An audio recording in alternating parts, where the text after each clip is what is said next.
Olá pessoal, tudo bem? Meu nome é Jéssica e este é o Dia de Livro.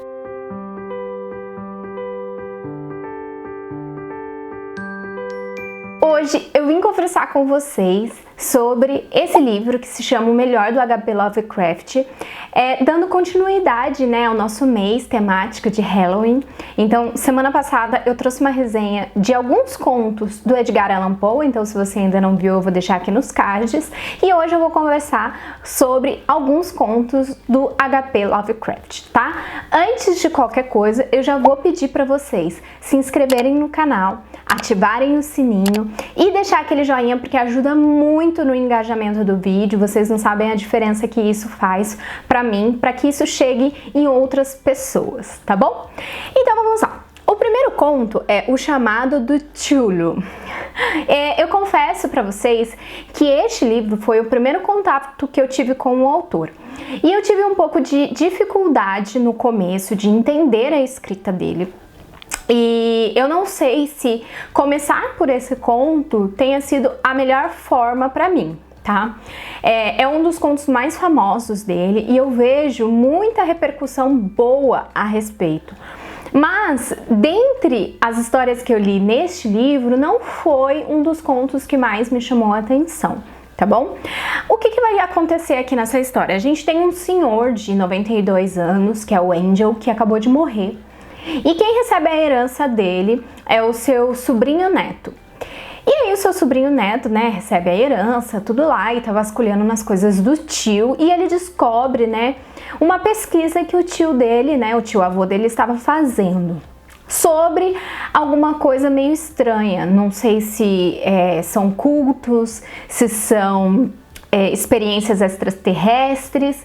E esse sobrinho neto, ele decide continuar essa pesquisa. Então, ao longo do Chamado do Cthulhu, a gente vai vendo algumas histórias que aconteceram e que foram pesquisadas pelo Angel, e a gente vai vendo também algumas coisas que vão acontecendo durante, essa vida aí do sobrinho neto, que começa a pesquisar. Tem um momento que ele para um pouco, e aí, vendo a reviravolta dos fatos, ele volta a se inteirar sobre o assunto.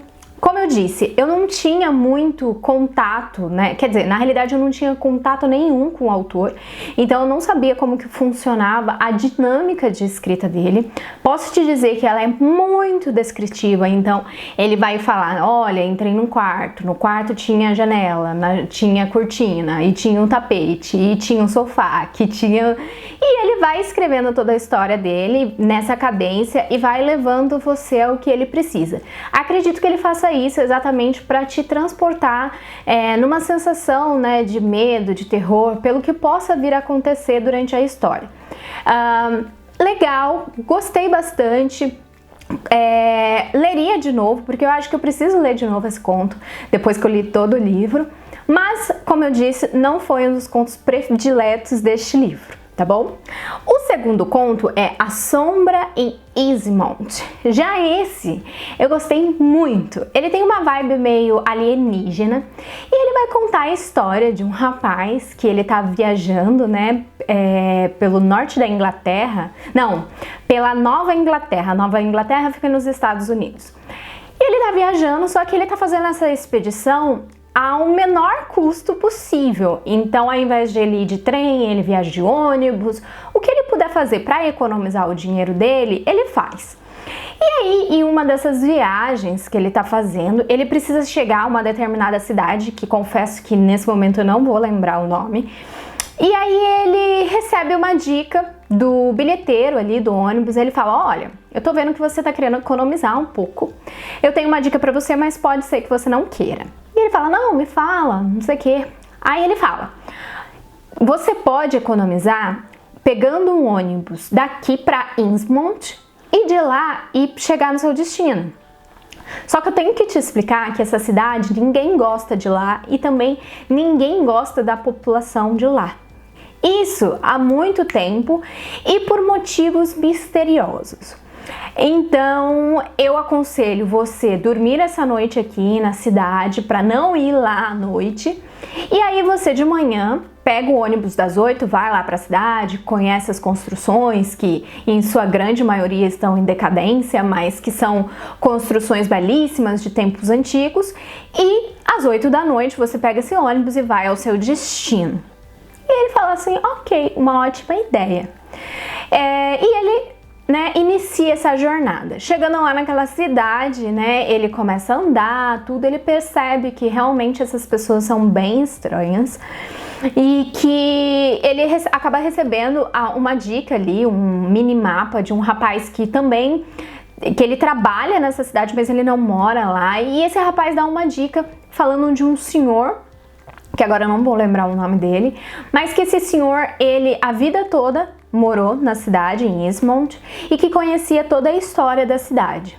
E ele, muito do curioso, né, ele embebeda esse senhor para descobrir qual que é a história e a realidade dessa cidade. A partir desse momento, né, eu não vou continuar a história para não ter spoiler, mas para mim esse conto, ele se superou muito, sabe? Eu consegui sentir toda essa dinâmica, essa sensação de você estar apreensivo, você tem esse mistério de descobrir o que está acontecendo e o que aconteceu nessa cidade para ela ser dessa maneira. Você vê que o medo, ele é crescente, né, até o final do livro, e que existem algumas conclusões ali no final que te deixam meio que com uma pulga atrás da orelha. Foi uma grata surpresa esse conto, confesso que eu gostei muito mais do que o conto do Túlio, e aí foi quando eu me empolguei realmente de ler esse livro e comecei a devorar ele. O próximo conto, ele se chama Dagon. E esse conto aqui, ele vai trazer a história de um rapaz que se perde no meio do mar. Ele estava, acho que na guerra, e aí esse navio, ele é pego pelos alemães, e aí ele consegue fugir, ele e mais 2 amigos, se eu não me engano, e aí ele acaba chegando numa ilha. Quando ele volta, a experiência que ele sofre ali naquela ilha transforma a vida dele. E por que eu achei esse conto sensacional? Quando você está lendo o conto do Túlio, você percebe que algumas histórias são contadas ali para de fato construir essa pesquisa, né, que o sobrinho neto está fazendo. E uma das histórias é muito similar à do Dagon, né? Tanto que tem até um diário no conto do Túlio. Acredito eu, não sou especialista em HP Lovecraft, mas acredito que sejam contos correlacionados. Então, que um explica um pouco mais profundamente daquela leve passagem do que aconteceu no conto do Túlio. Acho que vale muito a pena, foi uma grata surpresa e me fez gostar ainda mais do conto do Túlio, porque parece que deu um toque, um brilhinho. O quarto conto é A Cor Vinda do Espaço. Esse foi o meu conto favorito, de longe. Eu acho que o aspecto dele é bem alienígena, tá? Então, o que acontece? A gente tem uma cidade ali, e essa cidade, eu acho que é Arkansas, oeste do Arkansas, acaba caindo um meteorito, pelo que a gente entende, numa fazenda. E alguns pesquisadores vão lá pegar algumas amostras, descobrir o que está acontecendo, por que aquela massa caiu ali. Só que algo estranho começa a acontecer. Esse meteorito, né, ele tem uma forma, ele tem uma cor estranha, um brilho diferente. E percebe-se que esse meteorito vai encolhendo. No primeiro momento, os pesquisadores não acreditam no que os fazendeiros, né, disseram ali. E depois que eles levaram a amostra, eles precisaram retornar para pegar mais, porque a amostra deles também tinha desaparecido. E aí eles acreditam realmente, né, no que está acontecendo, mas eles não tiram nenhuma conclusão do que pode ser aquilo, para que serve, como trabalhar e que tipo de material é. Esse meteorito, ele chega a um ponto de desaparecer naquele terreno e o fazendeiro começa a viver a sua vida normalmente. Só que Ao longo do tempo, ele vai fazendo as suas plantações, se não me engano, a plantação de maçã e várias outras. E ele vai percebendo que o aspecto da fazenda dele vai mudando. E é como se esse meteorito ele tivesse se desfeito, né, e fosse engolido pela terra, e a terra tivesse contaminada e isso se espalhasse ali pela fazenda. Os animais já não queriam ficar lá. Tudo tinha que ser feito de forma braçal e a família começa a ficar um pouco descompensada, um pouco maluca mesmo, sabe? Conforme os dias vão passando e o medo vai aumentando do que pode ser aquilo. Como eu disse, esse foi um dos contos prediletos. Os outros, eles me dão uma impressão de que são algo meio marítimo, né? Então, os personagens ali que estão em volta do terror, eles meio que têm essa conexão com o mar. Já esse me parece que é algo extraterrestre. Então, eu acredito que tenha sido o meu favorito por conta disso, porque realmente seria algo totalmente desconhecido e que a gente não teria controle e que seria muito difícil pra gente como ser humano talvez ter a ciência, né, a par, conseguir nos dar respostas a respeito.